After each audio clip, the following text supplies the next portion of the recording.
Morning students, I am your Hindi teacher Renu Singh and I am representing our school Heritage Public School and I am going to teach you Hindi online. आइए अब start करते हैं। Class 9th Hindi course ए क्षितिज भाग 1 का काव्यखंड का पहला chapter जिसका शीर्षक है साखियाँ एवं शब्द, जिसके रचयिता कबीरदास जी हैं। बच्चों, पाठ पढ़ाने से पहले थोड़ा कबीरदास जी के बारे में जान लें। कबीरदास जी का जन्म 1398 में हुआ और मृत्यु 1518 में हुई। कहा जाता है कि कबीरदास जी अनपढ़ संत थे। वे पदों की रचना करते तथा गाते। इन्हीं पदों को उनके शिष्यों ने संकलित किया। इन्हें साखी, शबद तथा रामायणी नाम से जाना जाता है। इनका संग्रह बीजक नाम से प्रसिद्ध है। कुछ लोग कबीर ग्रंथावली को भी इनकी रचना मानते हैं। कबीरदास जी ने जो साखियाँ लिखा है, साखी का अर्थ क्या होता है? साखी का अर्थ होता है प्रत्यक्ष ज्ञान या आंखों देखा हाल। कबीरदास जी की साखियाँ अधिकतर व्यंग्यात्मक शैली में प्रयुक्त हुई हैं। इन्होंने सामाजिक कुरीतियों पर कटाक्ष किया है। आइए अब स्टार्ट करते हैं। पहली साखी। मान सरोवर सुबर जल हंसा केलिक कराही, मुक्ता फल मुक्ता चुगे अब उड़ अनंत न जाही। यहाँ पर कबीरदास जी कह रहे हैं कि मान सरोवर यानी मन रूपी सरोवर में स्वच्छ जल, सुभर माने स्वच्छ, जल माने जल। मान सरोवर जैसा कि प्रतीत होता है, मन रूपी सरोवर में सुभर माने स्वच्छ जल, भक्ति रूपी स्वच्छ जल भरा हुआ है। हंसा केली कराई, जीवात्मा रूपी हंस, जिसमें केली माने होता है क्रीड़ा, जिसमें जीवात्मा रूपी हंस क्रीड़ा कर रहा है। मुक्ता फल मुक्ता चुगे, जब जीवात्मा रूपी पक्षी हंस जब मन रूपी भक्ति रूपी स्वच्छ जल में क्रीड़ा कर रहा है तो वो मोती को चुग रहा है मोक्ष होके, अर्थात वो जन्म मरण के चक्र से मुक्त हो चुका है। मुक्त होकर वो मोती चुग रहा है। अब उड़े अनंत न जाए, अब वो उड़ करके दूसरी जगह, अनंत माने दूसरी जगह, अन्यत्र कहीं जाना नहीं चाहता। दूसरे शब्दों में आप समझिए, यहाँ पर मानसरोवर के दो अर्थ भी हैं। एक मानसरोवर वो जो कैलाश पर्वत पर स्थित है, एक झील है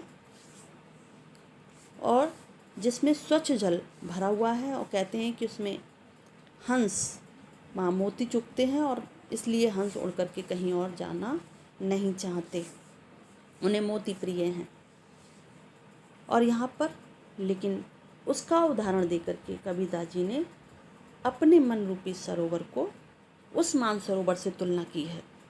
जैसे वो स्वच्छ होता है जो कैलाश पर्वत पर स्थित है, उसी प्रकार हमारा मन रूपी सरोवर भक्ति रूपी स्वच्छ जल से जब भर जाता है तो जीवात्मा रूपी हंस उसमें जो क्रीड़ा कर रहा होता है, तो व्यक्ति को मोक्ष के जब प्राप्त हो जाता है तो वो फिर उसे सांसारिक मोह माया से कोई मोह नहीं रहता और वो कहीं भी अपना मन नहीं लगाता है। इसीलिए यहाँ पर कबीरदास जी ने ये लाइन में कहा है कि मुक्ता फल मुक्ता चुगे अब उड़ अनंत न जाए, यानी मोक्ष रूपी मुक्त मोती को चुग करके वो अब कहीं उड़कर जाना नहीं चाहता।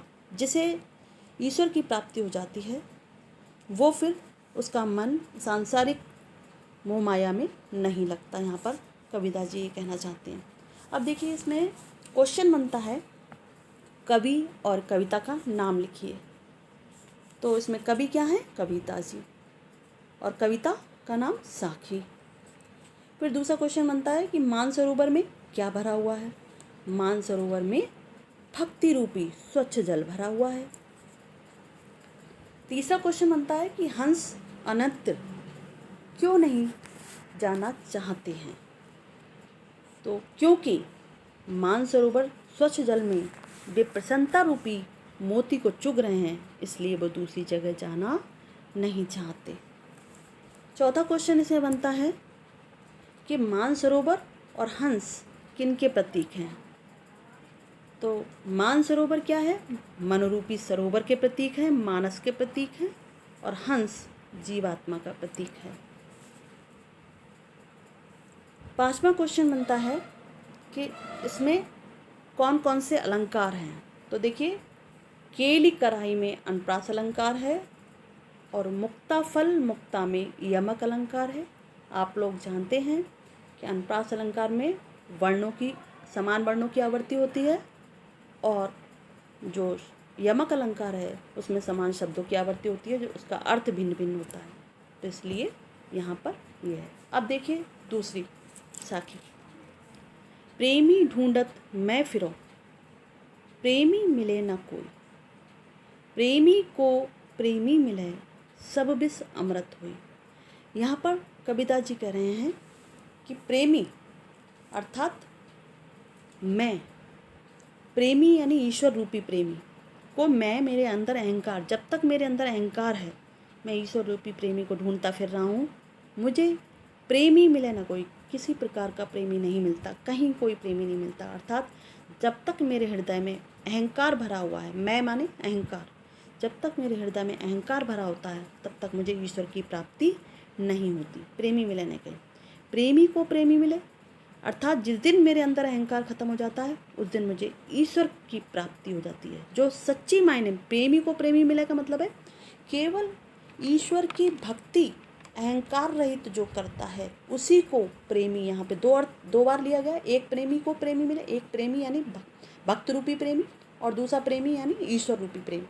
तो भक्त रूपी जो प्रेमी है उसको तब ईश्वर रूपी प्रेमी मिलता है जब उसके अंदर से अहंकार समाप्त हो जाता है, सब विष अमृत हो।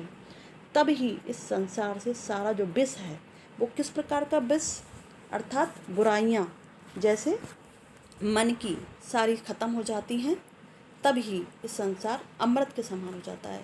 अर्थात सारे अंदर का दोष जब हमारे हृदय से निकल जाता है तभी हमारे अंदर का जो विष है, जो हम विष, बुराइयों रूपी जो विष है वो तब बदल करके अमृत के समान हो जाता है। तो यहाँ पर क्वेश्चन बनता है कि कवि किसे ढूंढ रहा है, वो सफल क्यों नहीं हो रहा है। कवि प्रेमी को ढूंढ रहा है, अर्थात सच्चे भक्त को, सच्चे ईश्वर को। वो अपने उद्देश्य में इसलिए सफल नहीं हो रहा क्योंकि ऐसा आसानी से नहीं मिलता। प्रेमी से प्रेमी मिले का क्या असर होता है, साखी के आधार पर बताइए। तो यहाँ पर कवि ने बताया है, कविता जी ने, कि प्रभु की सच्ची भक्ति करने वाले जब मिल जाते हैं तभी ईश्वर की प्राप्ति होती है। अब इसमें ये पूछा गया है कि कवि का सच्चा ईश्वर कौन है।